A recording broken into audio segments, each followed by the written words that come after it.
बिस्मिल्लाहिर्रहमानिर्रहीम। Second year आप लोगों को मैंने कल ये क्वेश्चन नंबर 7 और 8 वगैरह दिए थे सोल्यूशन के लिए, लेकिन आप लोगों से नहीं हुए। ठीक है, तो मैं आज आप लोगों को सोल्यूशन हिंट्स दे रही हूँ इनके। अब आप इनके मुताबिक इनको अच्छे तरीके से सॉल्व करें और फिर मुझे सॉल्व करके भेजें। अब ये जो 7 का ए पार्ट है, इसमें क्या गिवन है आपको? इसमें डाटा गिवन है फादर्स की हाइट एंड सन्स की हाइट्स का, और उसमें उसने कहा है कि आप एस्टिमेट करें regression line of Y upon X, और using u equals to x minus 67/2 and v equals to y minus 68। Also ये भी कहा है कि predict the mean height of sons whose fathers are 70 inches in height. ठीक है, so हमें y upon x वाली लाइन फाइंड आउट करनी है, और उसमें भी हमें change of origin and scale के लिए उसने खुद वेरिएबल बता दिए हैं कि किस किस को हमने माइनस करना है और क्या चीज़ हमें डिवाइड करनी है। तो अब ये सोल्यूशन इसका कर लेते हैं। 14.1 आपकी एक्सरसाइज है, जैसे पहले ही मैंने बताया, और क्वेश्चन नंबर 7 का ए पार्ट है। अब इसका सोल्यूशन जो है, सबसे पहले जिस तरह हम लोग लिखते हैं, हमने लिख देना है कि the estimated regression line is y hat equals to a plus B X, क्योंकि y अपॉन एक्स लाइन है। And we have to use जो हमें गिवन है, u जो है x माइनस 67/2 है and v equals to y minus 68।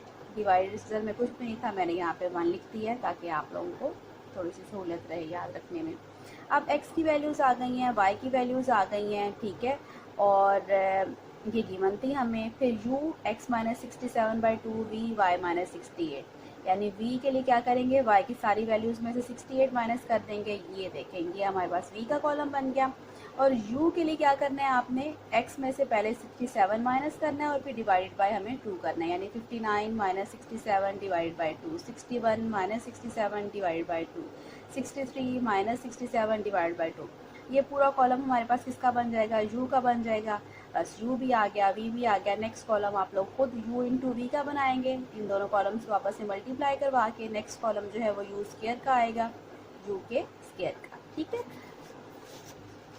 और फिर जो है हमारे पास क्या आ जाएगा, v इंटू यू आ जाएगा हमारे पास, और v इंटू यू जो है उसका फॉर्मूला लिख दिया है। बस यहाँ v इंटू यू जो है y अपॉन x है, क्योंकि y से हमने v वेरिएबल लिया है और x से u लिया है, तो y अपॉन x है, तो अब y की जगह v आ जाएगा और x की जगह u आ जाएगा। और फॉर्मूले में बिल्कुल उसी तरह से जहाँ पे y था वहाँ पे v, और जहाँ पे x था वहाँ पे u हो जाएगा। ये फॉर्मूला लिख दिया है। इसके सम्स आप लोग जब फाइंड आउट करेंगे वो सम्स यहाँ पुट करेंगे and you will get the value of v u v, और उसको फिर हम लोग कन्वर्ट करेंगे किसमें, b y x में। नेक्स्ट जो है वो 7 का बी पार्ट है, और उसमें हमें क्या गिवन है, उसमें हमें गिवन है कि 9 observations on supply x and price y the following data are obtained. ये हमें वैल्यूज़ गिवन है, sum of x minus 90 minus 25, इसी तरह इसका स्क्वायर जो है 301, और ये इस तरह से बाकी सारी वैल्यूज़ के सम्स हमें गिवन है।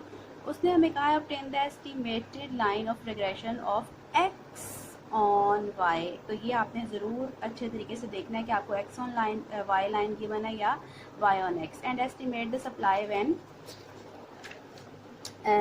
The price is 125। सो इसके सोल्यूशन की तरफ आ जाते हैं। ये हमारे पास जो 7 का बी पार्ट है। अब जो हमें इसमें गिवन था उसमें क्या गिवन है, n जो है 9 ऑब्जर्वेशन है, तो n जो है वो 9 है। इसी तरह से sum of x minus 90 minus 25 है। अब ये जो 90 है ये हमारे पास चेंज ऑफ ओरिजिन को शो कर रहा है, यानी कि हमने वेरिएबल में से किसी भी कांस्टेंट को कांस्टेंट किसी भी नहीं बल्कि 90 को माइनस किया है। ठीक है, सो ये हमारे पास चेंज ऑफ ओरिजिन वाला केस हो गया। इसको चेंज ऑफ ओरिजिन वाले को हम लोग d से यूजली डिनोट कर दिया करते हैं। तो ये हमारे पास किसके इक्वल आ जाएगा, sum of dx equals to minus 25, और इसी तरह से फिर sum of x minus 90 whole square है, तो dx का स्क्वायर 301 हो जाएगा। यानी कि x में से हमने 90 जो है 90 को हम डिनोट कर लेते हैं किससे, a से, तो a की वैल्यू क्या आ जाएगी 90। तो इसी तरह से y 127 है, 127 को हम a की बजाय या b से कर लेते हैं, b 127 आ जाएगा।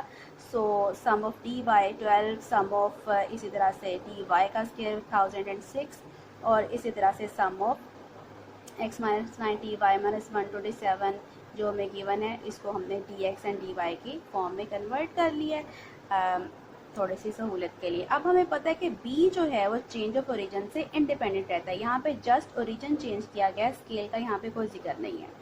सो चेंज ऑफ ओरिजिन से इंडिपेंडेंट होता है। सो बी एक्स वाई भी जो है वो किसके इक्वल आएगा हमारे पास, b यानी कि चेंज ऑफ ओरिजिन वाले b को फाइंड आउट करें तो वो भी हमारे पास b एक्स वाई के इक्वल आएगा।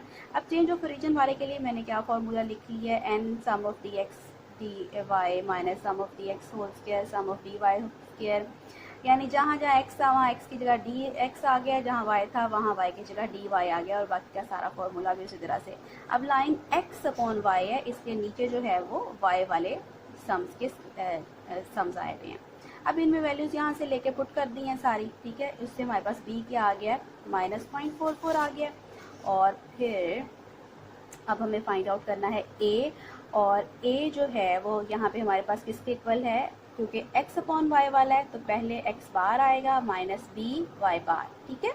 और उसके साथ साथ हमें ये देखना है कि यहाँ पे क्योंकि हमें जो सम्स गिवन है वो चेंज ऑफ ओरिजिन वाले गिवन है, और जब ओरिजिन चेंज हो तो हमें पता है कि अरिथमेटिक मीन भी चेंज होता है, यानी जिस वो वाला कांस्टेंट जो हमने माइनस किया था सब में, वो हमारे पास यहाँ पे जब तक हम ला के अरिथमेटिक मीन में ऐड नहीं करेंगे, हमारा अरिथमेटिक मीन जो ट्रू अरिथमेटिक मीन है डाटा का उसके इक्वल नहीं आता। सो हम लोग क्या करेंगे, जो a की वैल्यू है वो sum of D X over n में ऐड करेंगे। a हमारे पास 90 था हमने देखा, और यहाँ पे लाके ये वैल्यूज पुट की हैं, हमारे पास x बार 87.2522 आ गया।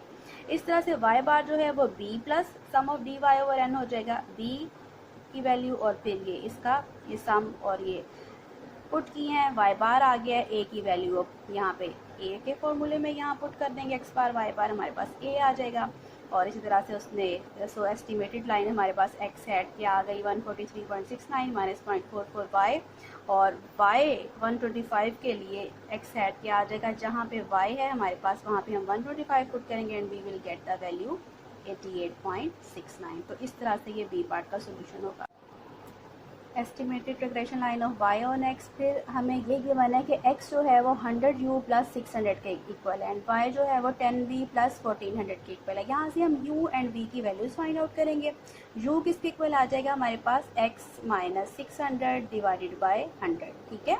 ये हम पहले भी बार बार कर चुके हैं, इसलिए मैंने ज़्यादा बार बार खोल के नहीं दिखाया। y इसी तरह से v की वैल्यू क्या आ जाएगी, y माइनस 1400 इधर इक्वेशन पे जाएगा, एंड ये जो 10 मल्टीप्लाई हो रहा है ये आगे यहाँ डिवाइड हो जाएगा, तो हमारे पास v की वैल्यू आ जाएगी।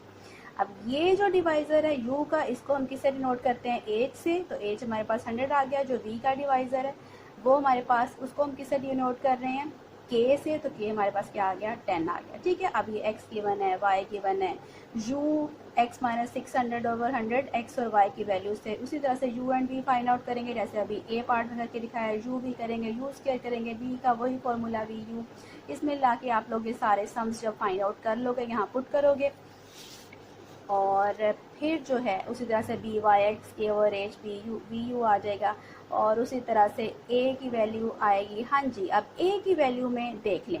अब ये जो क्वेश्चन है इसमें हमने y बार और x बार किस तरह से फाइंड आउट करने हैं। हमें पता है कि जो अरिथमेटिक मीन है वो change of origin and scale से इफेक्ट होता है, ठीक है। So change of origin and scale के लिए जिसमें आपके पास u एंड v यूज हुए हुए हों, तो फिर x बार और y बार का फॉर्मूला किसके इक्वल हो जाता है, a plus sum of u over n multiplied by h, ठीक है। इस तरह से y बार जो है वो b plus sum of v over n multiplied by k, ये हम फर्स्ट ईयर में हम लोग पढ़ आए हैं, ठीक है। यहाँ ला के आप लोग जस्ट वैल्यूज पुट करोगे, आपके पास x बार y बार की वैल्यूज आ जाएंगी, वो ला के यहाँ a के फॉर्मूले में पुट करो, b फाइंड आउट हो चुका होगा, आपके पास a आ जाएगा, और यहाँ पे आपके पास ये लाइन आएगी, ठीक है। फिर उस पर x 750 पे उसने पूछा y हैट की क्या वैल्यू आएगी, वो यहाँ ला के आप x की वैल्यू 750 पुट करोगे and you will get the value of y hat. ऐसे ही नेक्स्ट 8 का ए पार्ट है, उसमें हमें क्या गिवन है, 3x प्लस 2 की ये वैल्यूज़ गिवन है एंड 3y माइनस 2 की ये वैल्यूज़ गिवन है। और हमें कहा गया है कि fit a straight line taking x as independent, x independent होगा तो y जो है वो डिपेंडेंट होगा, यानी y upon x simple line हम लोगों ने फाइंड आउट करनी है और उसके साथ साथ y for x equals to 5/3 भी फाइंड आउट करना है। तो इसका सोल्यूशन मैं आपको दिखा रही हूँ। ये देखें, इसके लिए हम लोगों ने क्या करना है, एस्टिमेटेड रिग्रेशन लाइन हमारे पास ए वाई है equals to A plus B X है, यू 3x प्लस 2 की हमें उसने वैल्यूज़ दी हुई हैं 3x प्लस 2 की, ठीक है, और 3y माइनस 2 की दी हुई हैं। हम लोग खुद से सपोज कर लेंगे कि 3x प्लस 2 किसके इक्वल है, u के, एंड 3y माइनस 2 जो है वो v के इक्वल है। यहाँ से हमारे पास डायरेक्ट x एंड y की वैल्यूज़ आ जाएंगी। x किसके इक्वल आ जाएगा, u minus 2/3 and y v minus v plus 2 divide by 3, ठीक है। x और y की वैल्यूज़ आ जाएंगी। अब यहाँ ये देखेंगे u v की वैल्यूज़ लिख दी जैसे कि उसने क्वेश्चन में दी हुई हैं, यानी कि इसको हमने u से डिनोट किया, इस टर्म को हमने v से डिनोट किया, और यहाँ से अब हम लोग x and y find out कर लेंगे। जैसे हम लोग पहले u और v फाइंड आउट करते थे x y से, अब हम u और v से x and y find out कर लेंगे, जिस तरह का हमें रिलेशनशिप गिवन है। सो एक्स कैसे आएगा, u माइनस 2/3, यानी कि ये u की पहली वैल्यू क्या है 5 minus 2 divide by 3, 8 minus 2 divide by 3, 11 minus 2 divide by 3, इस तरह से बाकी सारी ये हमारे पास एक्स्ट्रा कॉलम आ जाएगा। y के लिए हमारे पास v प्लस 2 डिवाइड बाई 3, 7 है पहली वैल्यू, 7 प्लस 2 डिवाइड बाई 3, पहली वैल्यू आ जाएगी 10 plus 2 divide by 3, second value. इस तरह से पूरा कॉलम कंप्लीट करें। उसके बाद अब x भी आ गया, y भी आ गया। सिंपल तरीके से आप लोग बी एक्स वाई वाले फार्मूले से B X Y find out करें, a फाइंड आउट करें, and you will get the required line of y upon x।